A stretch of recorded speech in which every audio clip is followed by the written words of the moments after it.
Today I am going to be talking about some of my favorite films of all time. Like some of them. They're not going to be in any order that you say, oh, this is going to be my first one, the second, and so on.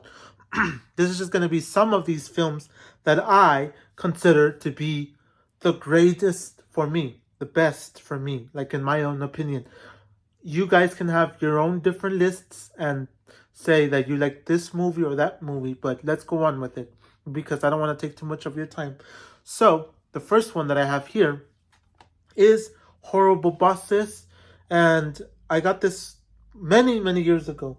Totally inappropriate edition. So, here, as you guys can see, there it is. This is one of my favorite films, but when they came out with the second one, I had high hopes for it, but in the end, it just ended up being no good. But this one was great because of all the there was action, there was a bunch of comedy from the three guys. Um, it was mostly the three guys that did it: Jason Bateman, Charlie Day, Jason Sudeikis, Jennifer Aniston.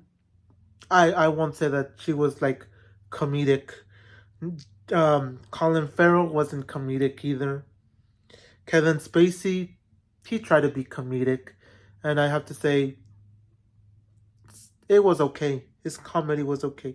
Jamie Foxx, he was another guy that wasn't comedic. So I do have to say that these guys in the front, in the bottom, they were the comedy.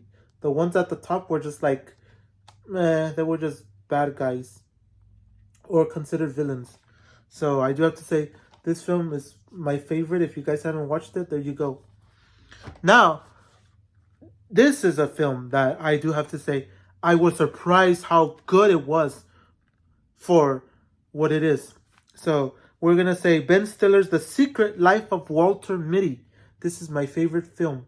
Okay, this is my favorite film. As you guys can see, this is great. I like him behind the camera instead of being Mr. Comedy guy. Except that I do have to say that all the Meet the Fockers, Meet the Parents, Little Fockers was great for its time. But do I have to say that he's like a comedic genius? No, he's better behind the camera. Okay, that's what he showed in this film. Being behind the camera made him my favorite like director. This guy is a genius, Mr. Ben Stiller as a director. Desperado, this is the steelbook as you guys can see. Desperado is definitely one of my favorite action films of the 90s. Robert Rodriguez was awesome. I'll be honest with you guys. I haven't seen Once Upon a Time in Mexico. I think that's what it's called. And then there's like another film I think that goes somewhere with this one. But this is great. Antonio Banderas was awesome. Surprisingly, Salma Hayek was also awesome because I'm not really a huge fan of hers, but for this film and another film, there's like another film that I like from her. But this was awesome. This was a like a classic film. Like you cannot go wrong with this one.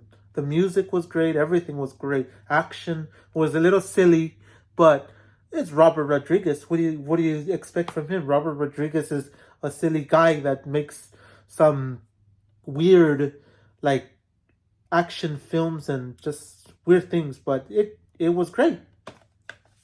So you guys get to see that, and you get to see the back. It's a rose. This is a film that most people say it's weird. Why did they let um who directed this film? George Lucas. Why did they let George Lucas make this film? This one is not my favorite, but for its time, for what it was, I wish they would have made another film. It's not my favorite again, but it is one of it's a great film for me. And there's a lot of stuff that you can say it's a little cheesy, but it's still a great film. So this is Howard the Duck, as you guys can see. One of my, it's not my favorite, but it's up there. Great. It's for what it is, being a kid film. It's great. Another film that I'm going to get through is the 20th anniversary, because this is the 25th anniversary to be honest. It's the Jim Carrey The Truman Show. Okay, you guys know this one. I watched the version with what's his name, Ryan Reynolds, because I still consider that to be like somewhat similar, but more into a video game form. But this one is awesome. This has comedy. This has weirdness in it. This was awesome. I love this. And Jim Carrey showed that maybe there's some people here that are controlling us. Like, I won't say too much, but Jim Carrey was awesome. This is classic film. This is a classic all-around film. Comedy, man. Jim Carrey was awesome. Everybody here played their part well, and it was awesome. The last one that I have here is the classic Boys in the Hood. I've seen this one in 4K a while ago at Best Buy when they used to sell DVDs or physical media. Boys in the Hood, we all know it's classic. Ice Cube was okay. I guess, yeah, he was okay. Cuba Gooding Jr. was awesome. Maybe you don't like him now with all the allegations that he has behind him, but this was awesome. Morris Chestnut was okay. For what it was okay. But the guy that I feel that was a standing out person for this film was Lawrence Fishburne. Lawrence Fishburne was awesome in this film, even though he's not like throughout the film like all 100% of the time, but when he plays his parts here and there, he was awesome. Man, Boys in the Hood, we need more films like this. We need more films. So, Boys in the Hood was totally awesome. Was great. Classic 90s film. So, that's about it, ladies and gentlemen. Thank you guys for watching, and as always, I'll catch you guys in another video.